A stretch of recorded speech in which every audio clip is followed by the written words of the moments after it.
تاریخ کا مطالعہ کیا جائے، جن بادشاہوں نے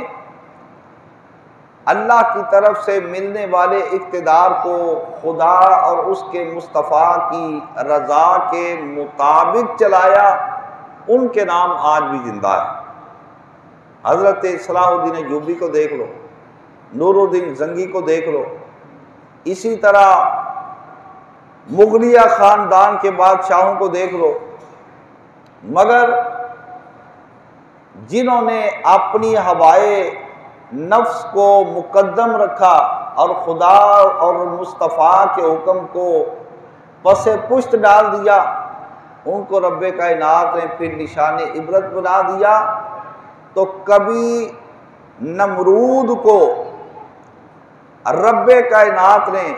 باوجود اس کے کہ وہ خدائی کا دعوے دار تھا، ایک مچھر کے ہاتھوں مروا دیا، اور دوسری طرف فرعون جو کہ خدائی کا دعوے دار تھا، اس کو پانی کے اندر ڈبو کے مار دیا۔ مگر جو لوگ اور جو صاحبان اقتدار اللہ اور اس کے محبوب مصطفیٰ کی رضا کے مطابق چلتے رہے، ان کو اللہ رب العالمین نے ایسے ایسے مرتبے عطا فرمائے اور ان سے ایسے ایسے کارنامے رب کائنات نے سر انجام دلوا کر کائنات کے اندر آج بھی ان کے ناموں کو زندہ اور تابندہ کر کے رکھا ہوا ہے، اور ان کا نام بڑے فخر کے ساتھ دیا جاتا ہے۔ جو اللہ اور رسول کے حکم کے آگے اکڑ گئے، ان کے نام انتہائی ذلت کے ساتھ دیے جاتے ہیں، اور انہی میں سے ایک یزید بھی ہوا۔ اس نے بھی چاہا کہ میں اپنی منمانی کروں، مگر امام علی مقام رضی اللہ تعالیٰ عنہ میدان کے اندر آ گئے۔ آپ نے فرمایا جب تک رسول پاک کا نواسہ اس دنیا کے اندر موجود ہے تجھے اپنی منمانی نہیں کرنے دے۔ اس نے بڑا زور لگایا، حسین بتاؤ چاہتے کیا ہو؟ آپ نے فرمایا تیرا کیا مطلب ہے، یہ چاہتے کیا ہو کہ ذرا وضاحت کر۔ کہنے لگا آپ کو اقتدار چاہیے، آپ کو میری حکومت کے اندر کوئی عہدہ چاہیے، آپ کو مال چاہیے، آپ کو دولت چاہیے، آپ بتائیں آپ کی تمنا کیا ہے؟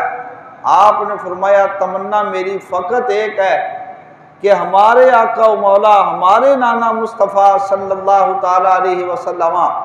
اپنی امت کو جس طرح اپنا مبارک دین مکمل کر کے دے گئے ہیں، میں اس کے اندر ذرہ برابر بھی کوتاہی کا رواگار نہیں ہوں، میں اس کے اندر ذرہ برابر کوتاہی کو برداشت نہیں کر سکتا، نقصان کو برداشت نہیں کر سکتا۔ اور اس نے بڑے ہیلے بہانے کیے،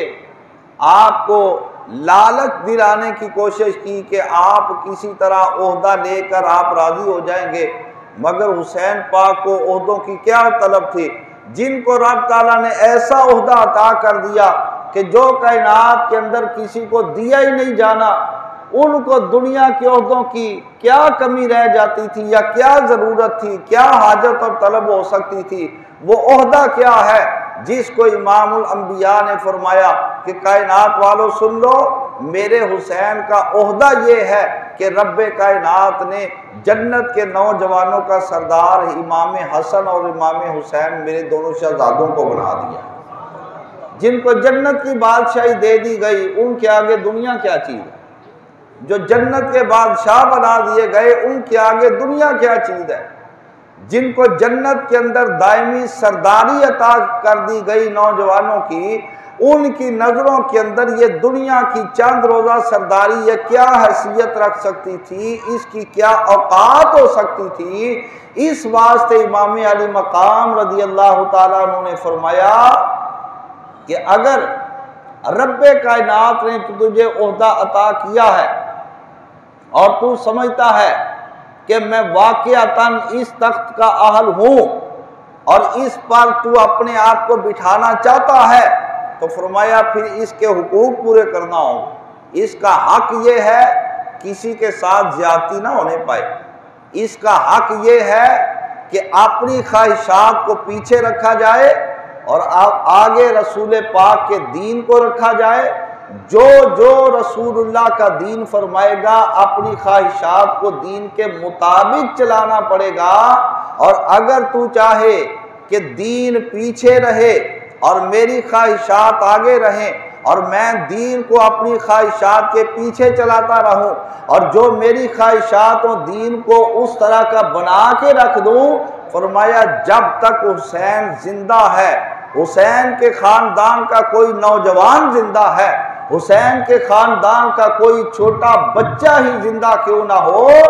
اتنی دیر تک تجھے اپنے اس ناپاک منصوبے کے اندر کامیاب ہوتا تجھ کو نہیں دیکھنے دے گا۔